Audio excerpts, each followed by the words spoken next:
Permettez-moi de vous adresser le salut fraternel des camarades qui m'ont mandaté pour porter leur parole et plus largement le salut fraternel des camarades de Dordogne.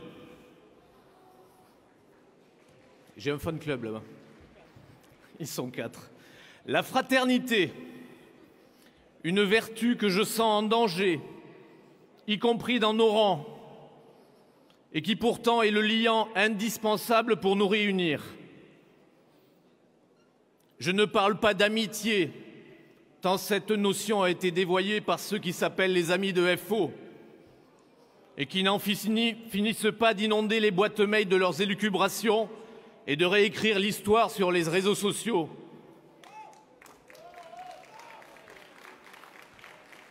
Les 10 syndicats dont je porte le mandat m'ont demandé de voter favorablement les rapports d'activité et financiers. Et j'y ajoute un remerciement personnel pour ton intervention, Yves, sur le dossier de la Stradale, entreprise de fabrication de traverses de chemin de fer en béton.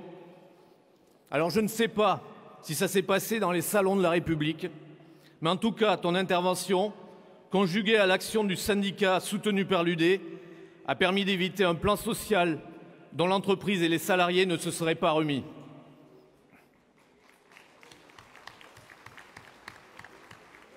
Car avant même les conséquences qu'aura inévitablement le conflit ukrainien sur les travailleurs, le département de la Dordogne n'a été épargné ni par la pandémie de Covid, ni par la récente crise aviaire. Certes, tous les secteurs n'ont pas souffert, et certains ont même tiré leur épingle du jeu. Pourtant, loin de ruisseler comme promis vers ceux qui les produisent, les richesses, sans doute est-ce un effet du réchauffement climatique, les richesses se sont évaporées. Et avec un salaire moyen par tête parmi les plus bas de France, les salariés de Dordogne, avant, pendant et après la crise, souffrent, a fortiori lorsqu'ils sont au chômage partiel.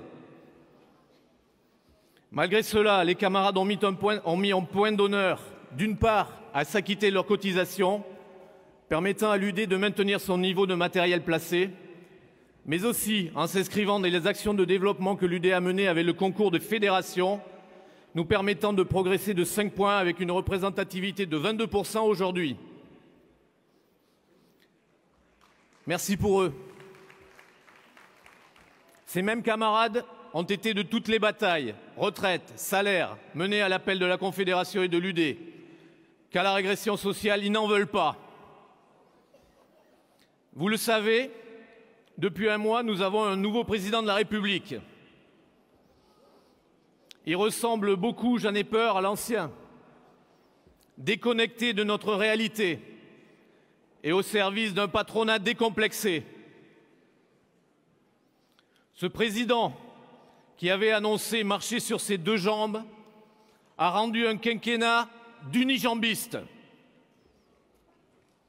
Et le Macron, qui au lendemain du grand débat estimait qu'avant de penser à repousser l'âge de la retraite, il fallait d'abord assurer un emploi à tous les plus de 55 ans, peut-on lui faire confiance sur ce sujet comme sur d'autres? Et puisque nous sommes entre 2 élections, peut-on faire confiance au parti de cet ancien président qui pèse désormais autant que le degré d'alcool d'une tourtelle et qui s'étonne, après nous avoir imposé des reculs sans précédent au travers des lois El Khomri et Rebsamen, d'avoir disparu de l'échiquier politique? La vérité, mes camarades, c'est que depuis 10 ans, jamais autant de mauvais coups n'auront été portés à la classe ouvrière. Et oui, plus que jamais, nous avons besoin d'une organisation unie pour porter nos revendications, dont celle de la retraite à 60 ans, qui est bien plus qu'une aspiration.